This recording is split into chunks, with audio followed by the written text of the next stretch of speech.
अस्सलामुअलैकुम everyone, good morning. अहिले मर्निङको 4 बजिरहेको छु। हुन त 3 बजे निस्किने प्लानमा थियो। अब हाम्रो लेट लतिफ दाइ थाहा नै छ हजुरहरूलाई। त्यही भएर अब 4 बजे हामी अहिले बानेश्वरबाट निस्किरहेको छु पोखराको लागि। अब बाँकी कुरा बाटोमा। तो अहिले चाहिँ हामी 9:20 पुगे। 5 बजेर 13 मिनट जति भएको छ। हामी 4 बजे काठमाडौँबाट निस्के। अब 1 घन्टा राइड गरेपछि अलिकति 2-3 मिनटको लागि रिफ्रेसमेन्ट प्लस गाडीमा पेट्रोलिङ रिफिल गरेर अनि हामी यहाँबाट निस्किने दादा। यस, अरू के भन्नु छ? होइन, अब त्यही यहाँबाट हामी मुगलिन पुग्ने हो अनि त्यसपछि पोखराको रुट लिएर पोखरा जाने हो। अनि त्यही हो, like it's not that far away होइन। 200 किलोमिटर्स फ्रम काठमाडौँ छ। हामी मजाले 30-40को एभरेजमा पनि गयो भने 5 घन्टामा चाहिँ पुगिन्छ पोखरा चाहिँ। अनि त्यसो भए अब हिँड्दै गरौँ। अहिले चाहिँ 9:20 मा छौँ हामी फ्युलिङ गर्ने हो गाडीमा। ल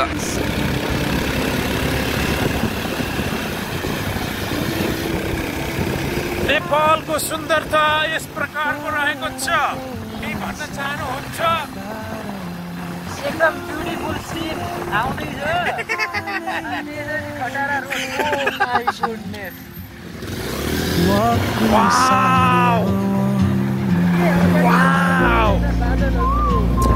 आँखाले जस्तो देखिरहेको छ। अब पक्कै क्यामेराले चाहिँ टिपिरहेको छैन होला।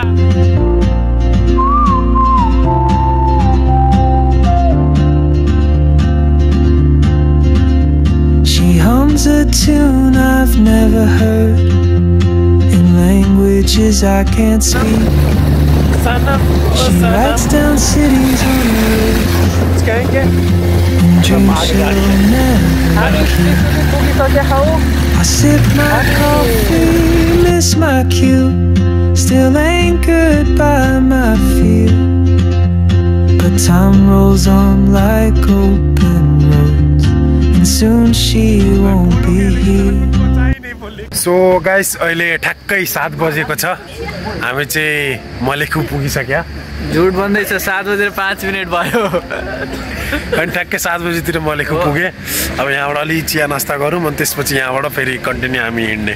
What I hold inside, if I don't ask your name today, I may never get the chance to walk beside your wandering dance. Maybe next year in Madrid, on some quiet mountain beach. अहिले चाहिँ 8:48 भइरहेछ। 8:48 पोखरा जाने यस्तो हालत खराब चाहिँ बोल्न नि थियो लागिरहेछ। अब त्यहाँबाट सिधै हामी पोखरा निस्क्यौँ। यहाँबाट लगभग 92 किलोमिटर जति अझै छ। मेटाबाट आएको यता चाहिँ अब हामी जाने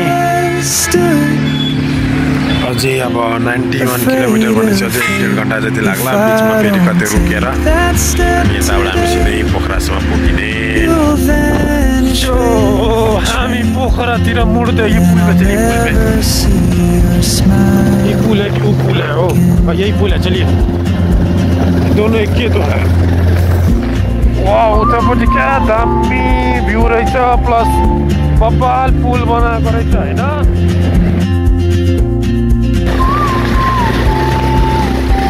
हामी फाइनली पोखरातिर लाग्यो है त गाइस। पोखरा जाने बाटोको जाम।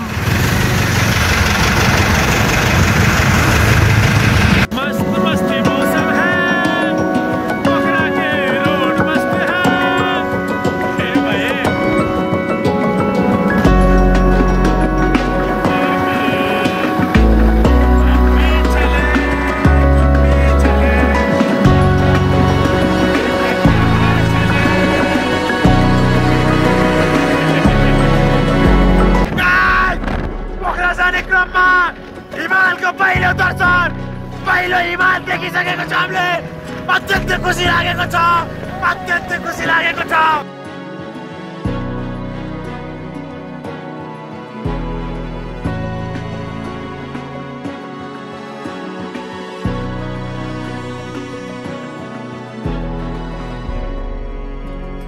खुसी कौन हिमाल होगा? खुसी कौन हिमाल होगा? Mount Everest! Guys, Mount Everest!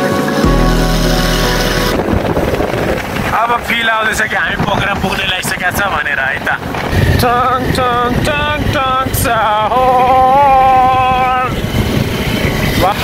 Wow wow wow wow wow wow wow त्यो टपमा चाहिँ कसको घर होला के त्यो टपमा क्या सिन छ यार guys come to Pokhara go to Pokhara visit Pokhara explore Pokhara do everything in Pokhara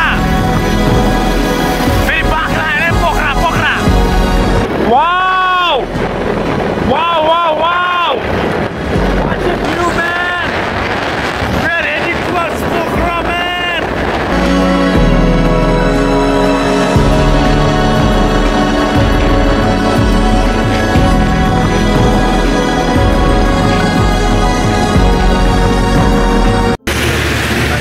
अब चाहिँ अहिले पोखराको तालचोकमा छु अहिले जुन होटल पुग्नु छ अझै लगभग 15 किलोमिटर जति छ त्यही अनुसारले 10 मिनट जति लाग्छ हामीलाई यहाँ ओए गाडीमा बस्दा बस्दा ए बोल्ने मन लाग्छ छैन हो उतै भेटौँला बाटो चाहिँ राम्रै छ होइन बाटोमा चाहिँ केही खराबी छैन तर त्यही हो लङ ड्राइभमा अलिकति लगातार हिँड्यो अनि त्यही भएर अलिकति दुःख चाहिँ घटाइयो बाँकी त एभ्रिथिङ इज अलराइट होटलतिर है देखा है फाइनली गाइस हामी पोखरा आइपुग्यो तपाईँको के भन्छ अरे टाइम भनेको 11:46 भइसक्यो हामी धेरै ठुलो ढिला पुग्यो बाटोमा रोक्दै पुग्दै आइसक्यो यस्तै त भएन अब केही छैन अब होटल पुग्न अझै लगभग 5 मिनट जति लाग्छ जहाँ अनि त्यसपछि फ्रेस भएर त घुम्नुपर्छ होला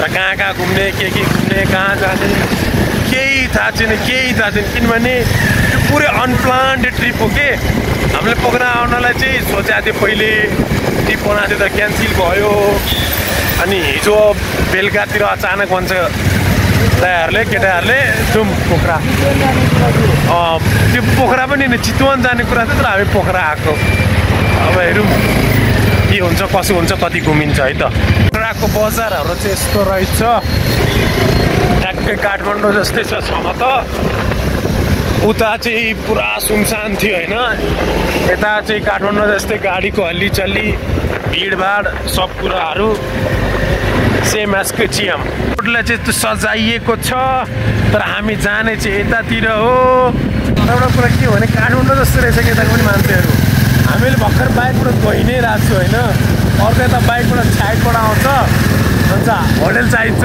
हामी मिलाएर दिन्छौँ त्यही त हामी उता मान्छेहरू अन्त ब्याग सेक्सन खुलिरहेको हुन्छ होटलहरू एरियाहरूतिर अनि होटल सोटल चाहिएको छैन हामी त बाइकमै छु अहिलेसम्म पुगेको पनि छैन अनि मान्छे सिधै भन्छ होटल चाहिन्छ अनि त्यही भयो नि कतै यताउति रोकेको मान्छे सोधेको त ठिकै थियो हामी बाइकमा छु पनि बाइकबाट आइरहेछ होटल चाहिन्छ यस्तो मिलाएर दिउँला नि सस्तोमा हामी फ्रेस भएर निस्क्यो होइन आज शुक्रबार अनि अब हामी पहिला नमाज पढ्छौँ अनि त्यसपछि पोखरा घुमघाम हुन्छ पहिला ए भाइ हेलमेट ला हवलवाला कुवा त इल्ला बिल अब चाहिँ हामी अहिले पोखराको स्टुपामा आइपुग्न लागिसक्यो मतलब पुगेको छैन अलिक बाँकी छ पुग्नलाई अब यत्रो सिडी चढेर जानु पर्यो माथिसम्म अनि हाम्रो ग्रुप चाहिँ यता घुम्ने मान्छेहरूको अनि यताबाट लेक भ्यूहरू पनि देखिन्छ यो बच्यो लड्नबाट माथि एकैचोटि भेटौँ है त अनि त्यसपछि एकैचोटि लेक साइडको भ्यू हेरौँ हामी चाहिँ अहिले पोखराको स्टुपा पुगिसक्यो यो चाहिँ अब न स्टुपा काठमाडौँमा हामीले टन्नै घुम्यो टन्नै देखाएको छ र त्यही पनि यो अब पोखरा आयो भने यो चाहिँ पोखराको भइहाल्यो यता चाहिँ नर्मल भ्यू भइहाल्यो र यता चाहिँ तालचोक बताल तर अब जङ्गलले देख्न सकिँदैन होला त माथि छ तल गएपछि ठुलो ताल हेरौँला